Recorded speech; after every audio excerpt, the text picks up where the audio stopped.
Good morning. Thank you for joining me today as we read a psalm a day. Today we read Psalm 34. As always, I'll be reading from the Common English Bible translation.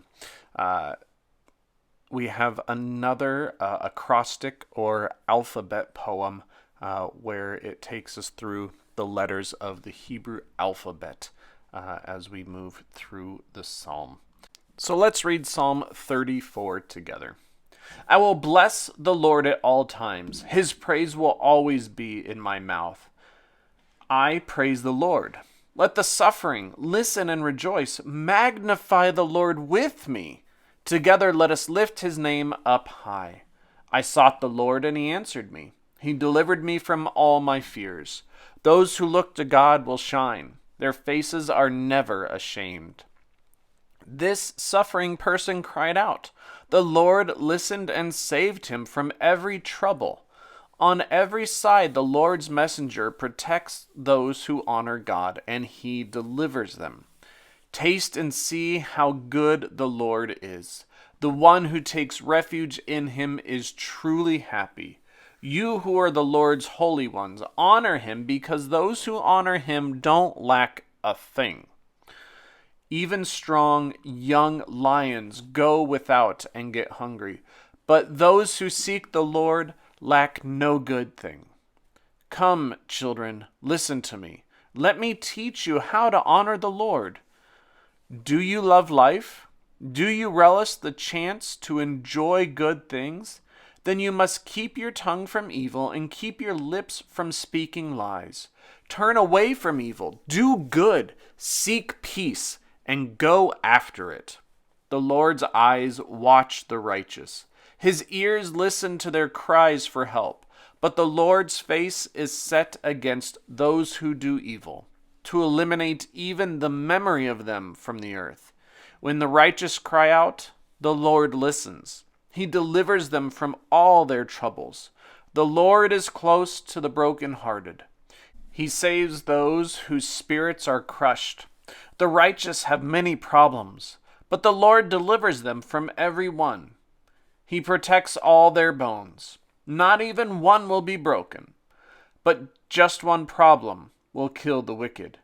And those who hate the righteous will be held responsible. The Lord saves his servants' lives. All those who take refuge in him won't be held responsible for anything. This ends Psalm 34. What stuck out to you? What kind of was the part that really kind of just, you read it and either you went yes or you went huh? And I hope you dig deeper into that part that just, the moment you read it, you had to think more about it.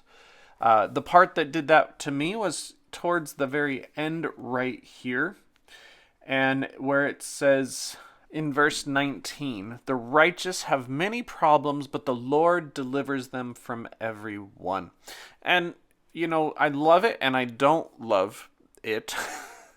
And I know that sounds weird, but the part that I love is the acknowledgement that the righteous, those people who have faith, those people who are doing their best to live a life according to God's commands, to God's love and grace and, forgiveness, us as Christians, looking back at these texts, it acknowledges that even the righteous have problems, have many problems.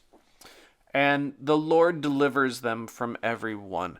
And I just love the acknowledgement that having faith, that believing and trusting God does not mean that we're going to have an easy life. And I think that's can be difficult for some people, and it could be difficult for people who are newer to the faith, or people who maybe don't have a strong faith for whatever reason, to kind of drop off because they continue to have problems, and they think, well, I've got faith in God, shouldn't those be gone, shouldn't those be eliminated? And right here in Psalm 34 we get this acknowledgement that the righteous are still going to have problems in their life, and that's not something that just goes away because we have faith in God.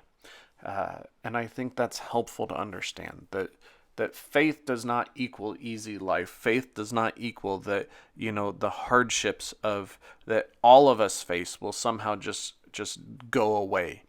But that we all have difficulties and troubles in this life, and that's the part I love. And I'm not saying that I don't love the second part where it says, "But the Lord delivers us from every one."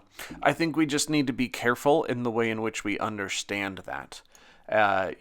Again, for some people, they might say, "Well, I'm still jobless, or I'm still suffering from the loss of a parent or of a child or of someone in my life." And, to say that the Lord delivers us from everyone does not necessarily mean that we just suddenly won't have pains from that. And the NRSV translate it and says that the Lord rescues them from them all. And so just, when I think of that, when I see that, I think of that, there are ways in which God helps us through these things. And not only does God help us through those, whether it's, God's working through us, whether it's God working through other people, but also understanding that, as we have talked about before, that God's peace, God's love, God's grace are different than the world's understanding. And so coming to a better place of peace, of coming out of grieving or grieving in a different way, does not necessarily mean that God is just going to deliver you, as in just wipe it away, and you don't have to have those difficult feelings anymore. But an understanding that maybe the person who passed or the job loss, maybe there's something better, and that God's going to help work through that process.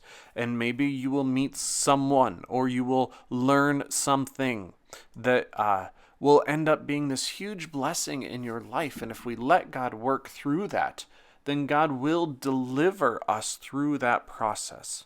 And so that's the distinction I think that is helpful for me, and I think is a good interpretation, that is that God's not just going to wipe away the problem and make it disappear and suddenly life is better, which I think goes with that idea of, maybe when you have faith, you won't ever have any problems again. But more so, that when we do have problems, if we turn to God, if we let God help us work through those things and the godly, the righteous people in our lives, then we are delivered by having a stronger, more hearty faith than maybe we did before, and accepting that there might be something that we can learn from the process, and that God was with us throughout the entire process.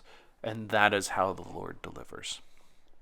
So that is a very lengthy discussion. It hit me, and I felt just like I needed to talk about that, and to help us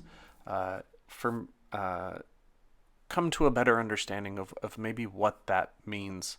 And to me, that seems like a good interpretation of what that text is trying to say. So thank you for sticking with me through that long description of all of that, and I hope you found it helpful.